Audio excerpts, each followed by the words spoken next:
বন্যা পরিস্থিতি দেখা দিয়েছে ভারতের বিহার ও ঝাড়খণ্ডে। এর জেরে ফারাক্কা ব্যারেজের সব গেট খুলে দিয়েছে দেশটি। সম্প্রতি এসব গেট খুলে দেওয়া হয়েছে বলে জানায় ব্যারেজ কর্তৃপক্ষ। এতে বাংলাদেশের বেশ কয়েকটি জেলায় বন্যার আশঙ্কা দেখা দিয়েছে। ভারতীয় সংবাদ মাধ্যম নিউজ 18-এর এক প্রতিবেদন থেকে এসব তথ্য জানা যায়। ফারাক্কা বাঁধের এসব গেট খুলে দেওয়ায় বন্যার আশঙ্কা তৈরি হয়েছে পশ্চিমবঙ্গের মুর্শিদাবাদ সহ বাংলাদেশের কয়েকটি জেলায়। বাংলাদেশের রাজশাহী, চাঁপাইনবাবগঞ্জ, পাবনা, সিরাজগঞ্জ, কুষ্টিয়া, রাজবাড়ী ও মানিকগঞ্জ সহ আশেপাশের জেলাগুলো প্লাবিত হবে বলে আশঙ্কা করা হচ্ছে। সংবাদ মাধ্যম নিউজ 18 বলছে, প্রবল বৃষ্টি আর বিহার, ঝাড়খণ্ড থেকে পানি ছাড়ার কারণে চাপ বাড়ছে ফারাক্কা ব্যারেজে। পানি ছাড়তে হচ্ছে এই ব্যারেজেও।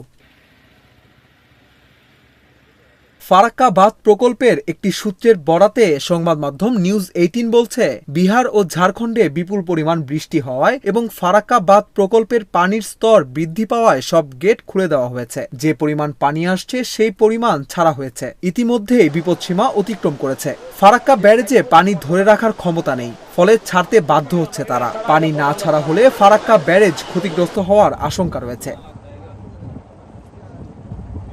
এই পানি ছাড়ার ফলে গঙ্গা থেকে বিভিন্ন গ্রাম ও মাঠে পানি প্রবেশ করছে বলে নিউজ 18-এর প্রতিবেদনে বলা হয়। এতে আরও বলা হয়, প্লাবনের আশঙ্কা করছেন মুর্শিদাবাদের মানুষ। বিহার, ঝাড়খণ্ড সহ গঙ্গার উচ্চ অববাহিকায় ব্যাপক বৃষ্টি হয়েছে, যার ফলে হু হু করে বাড়ছে গঙ্গার পানির স্তর।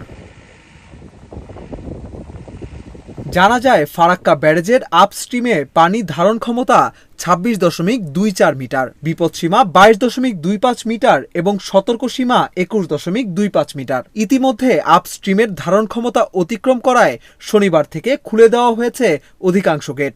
ইতিমধ্যে 11 লাখ কিউসিকের বেশি পানি ছাড়া হচ্ছে ব্যারেজ থেকে। যদিও পদ্মায় পানি বাড়ায় প্লাবনের পরিমাণ আরও বাড়ছে।